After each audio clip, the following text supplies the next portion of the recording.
Tapi gue juga sebetulnya masih agak bingung kenapa sih awalnya ini kok bisa terjadi konflik antara India dan juga Pakistan. Ya, Dan untuk itu kita sekarang sudah terhubung dengan Ibu Ina Hagni Ningtyas Krisnamurti selaku Duta Besar Republik Indonesia untuk Republik India dan Kerajaan Bhutan. selamat pagi Ibu Ina. Selamat pagi Mbak Indi dan Mas Eco, apa kabar? Baik Salam Ibu, sehat. Salam sehat juga Ibu Ina. sehat. Ibu sekarang berarti lagi di mana nih Bu? Lagi di sana ya Bu? Lagi di Delhi ya Bu ya? Iya, Oke. sedang di New Delhi. Oke. What time di Matahari sana? bersinar cerah. Ya. Alhamdulillah. Jam berapa Bu sekarang di sana? Sekarang 7:30 pagi. Oh, 7:30. Oh, bahkan even earlier ya. Earlier ya berarti Daripada ya. Jakarta time udah jam 9. Iya, beda 1,5 jam. Iya. I see. Baik, Ibu, kalau Ya. gitu ini tuh sebetulnya kami ya justru agak sedikit bingung sih dengan apa yang terjadi di as international scale ini sekitar beberapa hari yang lalu gitu ya, karena dapat beritanya tiba-tiba kondisinya sudah memanas ya. Mungkin Bu Ina boleh diceritakan nggak sih kepada detiker semua sebetulnya Asal-muasalnya ya. iya kondisi awalnya tuh seperti apa dan kondisi terkininya juga antara India dan Pakistan tuh konfliknya seperti apa sih Bu Ina? Iya, jadi ini diawali oleh peristiwa aksi terorisme, tindak terorisme di tanggal 22 April. 26 orang turis, jadi sedang berwisata, ditembak oleh kelompok teroris. 25 warga negara India, 1 orang warga negara Nepal. Itu kejadiannya di Pahalgam namanya, di perbatasan, tempatnya di Kashmir, kotanya Pahalgam. Nah, dari situlah kemudian ada eskalasi karena satu pihak dan yang lainnya saling menuduh. Kemudian harus difahami bahwa masalah perbatasan ini adalah masalah yang sudah berlangsung sangat amat lama dan bahkan sudah menjadi agenda di PBB sudah cukup lama. Mungkin kalau teman-teman Detikkom tahu kan Dewan Keamanan kan sering bertemu untuk juga membahas masalah perbatasan Kashmir ini. Jadi pada tanggal 7 Mei India kemudian melakukan yang mereka sebut serangan balasan. Jadi intinya sebetulnya eskalasi ini adalah saling menuduh dan saling serang. Bukan tanpa sebab, tapi sebabnya adalah tindakan terorisme yang mengakibatkan 26 orang turis meninggal di tempat.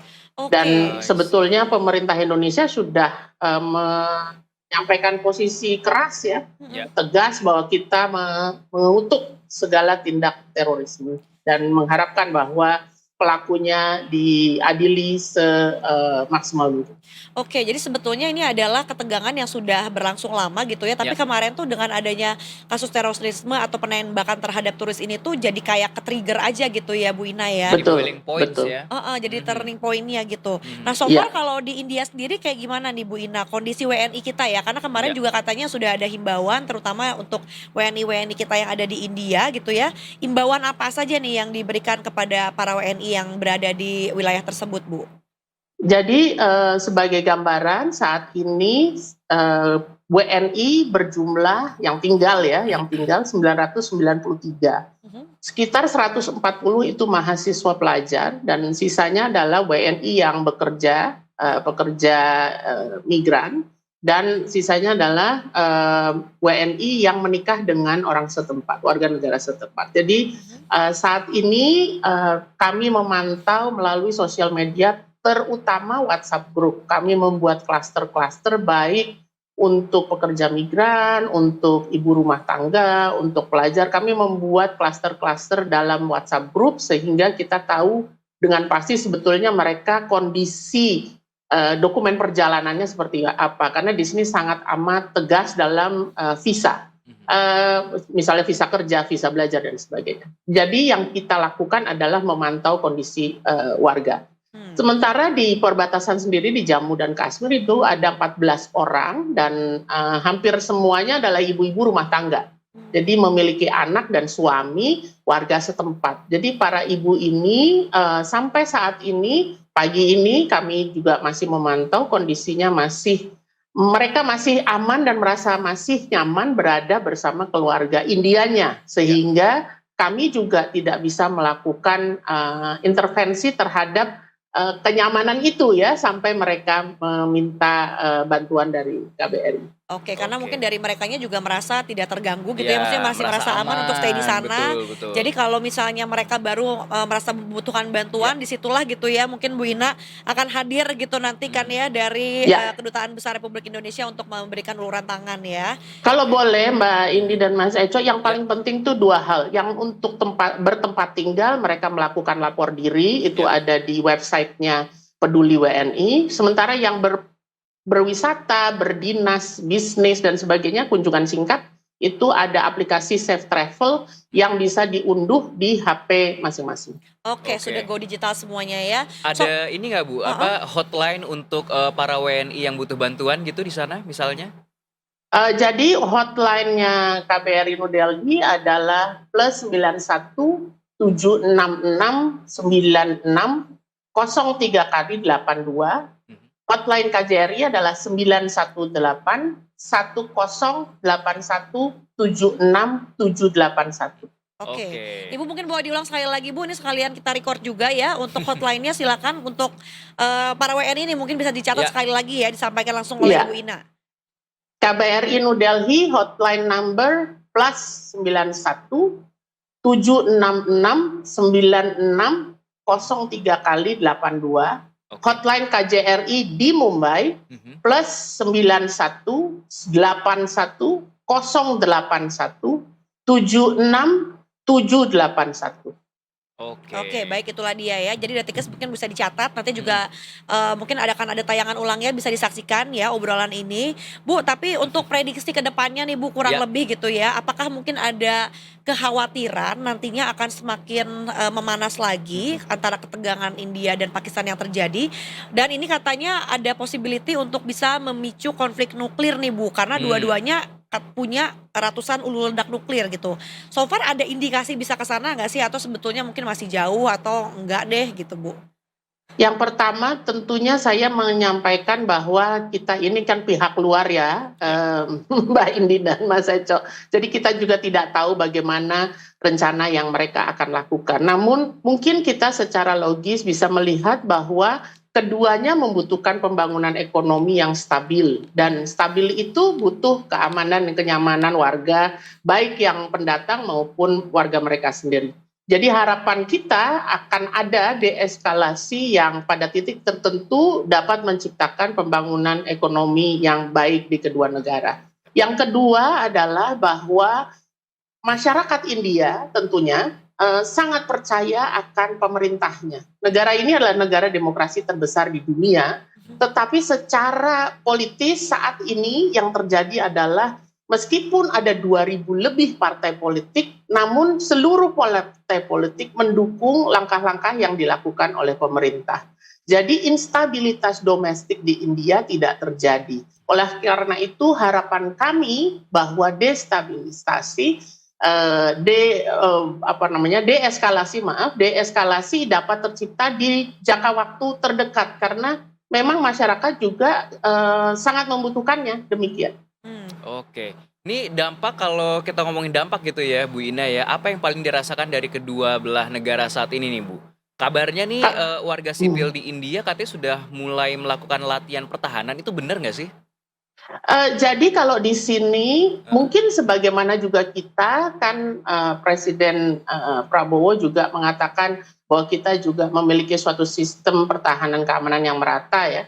Nah, sama dengan di sini sejak tanggal 7 Mei pagi hari sudah dilakukan apa yang disebut mock drill. Mock drill itu adalah supaya tidak ada kepanikan, dibiasakan dengan bunyi sirine. Supaya tidak ada kepanikan, dibiasakan pemadaman listrik. Jadi ada langkah-langkah yang dilakukan oleh pemerintah India untuk mempersiapkan masyarakat untuk siap menghadapi kondisi darurat. Jadi kekhawatiran tentunya ada ya, Mas Eco, ya bagaimanapun kan kalau dengar sirine pasti ada Parno-parnonya ya, Bu? tingkat tingkat tertentu Kaget-kagetnya yang dikit ya. panik sedikit dan tetapi kepercayaan masyarakat sangat tinggi ya saat ini kepada pemerintah. Jadi pemerintah cukup percaya diri untuk melakukan langkah-langkah persiapan itu. Ya. Oke. Nah, Bu, tapi sebetulnya kalau ngomongin positioning kita gitu ya, Bu, ya, terhadap konflik yang sekarang sedang mencuat antara India dan Pakistan tuh seperti apa sih, Bu? Mungkin dari kacamata Kedutaan Besar RI di India aja dulu gitu, Bu. Oke, kalau dari kami sih ya itu tadi saya sudah sampaikan, mudah-mudahan deeskalasi segera tercapai dan terus tentunya saya mengikuti arahan dari pusat bahwa kita harus terus mendorong kedua pihak untuk mencari solusi diplomasi dan tentunya tawaran baik positif dari Sekjen PBB untuk menjadi juru damai kita sambut dengan baik. Dan tentunya kita berharap bahwa keamanan tercipta sehingga pembangunan ekonomi bagi India dan tentunya nanti berpengaruh pada bilateral dengan Indonesia akan tercapai. Oke, ya Bu. Kemudian juga ini Bu yang kemarin mungkin menjadi highlight adalah ini kan ada serangan-serangan udara juga gitu ya Bu. Kabarnya beberapa penerbangan di India dan dari dan ke India ini ada yang ditangguhkan. Apakah sampai per hari ini kabarnya masih demikian Bu? Iya, jadi ada 27 bandara, nanti kalau minta daftarnya saya bisa kasih. Ada daftar 27 bandara yang ditutup untuk penerbangan internasional. Ini lebih karena bandara-bandara tersebut ada dua hal ya. Satu, bandara tersebut adalah bandara di perbatasan. Ya. Yang kedua, bandara-bandara ini ada beberapa yang seperti dulu kita punya Bandara Adi Sucipto, jadi bandara yang dimanfaatkan bersama pesawat sipil dan pesawat militer. Jadi yang ditutup adalah bandara-bandara tertentu dan kemudian memang ada keputusan masing-masing dari maskapai ya, bukan keputusan pemerintah. Maskapai yang memutuskan untuk tidak melakukan penerbangan ke dan dari India, jadi bukan keputusan pemerintah. Saya mendengar dan memantau dari media massa, terutama internet, ada sekitar 400-an jadwal yang dibatalkan. Dan karena kondisi yang force majeure seperti ini, kerugian dari penumpang dibayarkan secara penuh dan malah ada beberapa yang stranded atau terdampar gitu istilahnya, diberikan penginapan dan juga ditawari penerbangan lainnya. Oke, berarti bisa dipastikan kalau eskalasi terbesar serangan berada di wilayah perbatasan ya Ibu ya, di wilayah Kashmir tadi ya? Ya, Oke. jaraknya itu sekitar 900 sampai 1000 kilometer Mas Eco. Oke. Dari New Delhi. Jadi kalau kita umpamakan itu jaraknya Jakarta Surabaya kurang lebih atau Palembang Cirebon atau mana ya? Ya sekitar itulah ya. Jaraknya kalau lewat darat. Oke, itu termasuk kategorinya padat penduduk nggak sih Bu si daerah perbatasan itu? Atau mungkin karena dari dulu sudah sering berkonflik jadinya sebetulnya nggak terlalu banyak gitu penduduknya di sana? Dari kedua Saat negara? ini sebetulnya sejak pandemi karena pemerintah India ingin meningkatkan pendapatan masyarakat dari pariwisata di daerah perbatasan terutama Srinagar dan sekitarnya itu lumayan padat karena banyak didirikan hotel dan resort untuk pariwisata. Tapi mungkin sekarang kita nggak tahu kondisi lapangan terakhir ya. Mungkin sekarang sudah mulai ditinggalkan oleh penduduknya atau pekerja yang dari negara bagian lain. Kalau dihitung kepadatan ya memang bukan bandingan dengan New Delhi atau Mumbai ya. Kalau New Delhi dan Mumbai kan sangat amat padat. Iya. Makanya sebetulnya yang memicu eskalasi ya terjadi kepanasan lagi antara India dan Pakistan ini tuh tadi juga kan korbannya adalah wisatawan-wisatawan gitu ya Bu ya. Mungkin karena itu adalah sempat jadi target pemerintahnya untuk menjadi kawasan wisata gitu. Baik kalau gitu Ibu Ina, terima kasih banyak untuk informasinya. Boleh nggak pesan terakhir ya Mbak? Boleh? Ya. Mumpung Bu, Pesan silakan. terakhir saya adalah satu tentunya kepada seluruh WNI mohon tadi hotline-nya dicatat dan juga yang tadi lapor diri bagi yang menetap safe travel untuk yang berkunjungan singkat tolong dipenuhi. Dan yang terakhir mungkin kita juga harus bijaksana memilih dan memilah berita yang kredibel, yang bersumber dari sumber-sumber yang lebih dipercaya agar mendapatkan pemberitaan dan informasi yang berimbang dan seimbang. Terima kasih Mbak Indi, Mas Eco. Terima kasih banyak Ibu juga. Buat Ibu juga stay safe ya Ibu ya. Hati-hati Dan di sana Terima ya, kasih Ibu banyak. ya. iya, Ya, salam sehat semua. salam sehat Ibu. Sampai jumpa Terima kasih dan banyak. Sampai selamat jumpa berjumpa Ibu kembali. Ina.